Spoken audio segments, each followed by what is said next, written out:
अस्सलाम वालेकुम, मेरा नाम डॉक्टर फ़ाइका अनवर है और मैं doctor Anwar Saeed centre of dentistry पर एज अ डेंटिस्ट काम कर रही हूँ। आज वर्ल्ड डाउन सिंड्रोम डे के मौके पे हम dental features that are related to Down syndrome babies पे बात करेंगे। तो मसले आते हैं और इन मसलों को कैसे ओवरकम करना चाहिए, इन पे बात करेंगे। इन बच्चों में दांत जो हैं छोटे साइज़ के होते हैं और नंबर ऑफ टीथ जो है वो भी कम होता है, जिसकी वजह से आर्च में मुंह में जगह ज़्यादा होती है, ज़बान थोड़ी सी बड़ी होती है और ज़बान जो है उन गहराइयों में जो स्पेसेस दांतों के बीच में होते हैं उसमें फंसने की वजह से स्कैल्प्ड टंग नज़र आती है। ज़बान के बीच में गहराई होने की वजह से खाना इसमें फंसता है और अगर साफ़ ना किया जाए तो बदबू सी आती है। मुंह में थूक ज़्यादा जमा होता है और यहाँ पे एंगल ऑफ द माउथ पे जमा रहता है और अगर ये साफ़ ना किया जाए तो छाले से बन जाते हैं एंगल ऑफ द माउथ पे, जिसे हम एंगुलर चिलाइटिस कहते हैं। इसके अलावा जैसे हम लोग आराम से एक अपने होंठ मिला पाते हैं,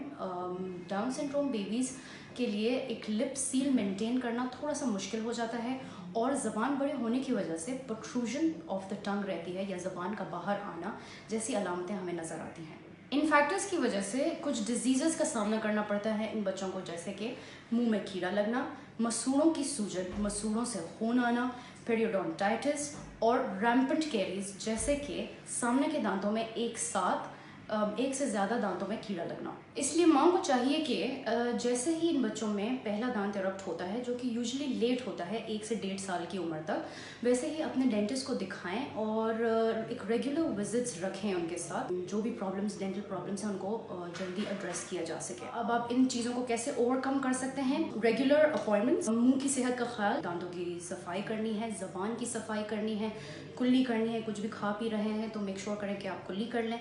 उसके अलावा डाइटरी इनटेक ऐसा रखें जिसकी वजह से दांतों में या मसूड़ों में मैल ना जमा हो या दांतों के बीच में खाना ना फंसे।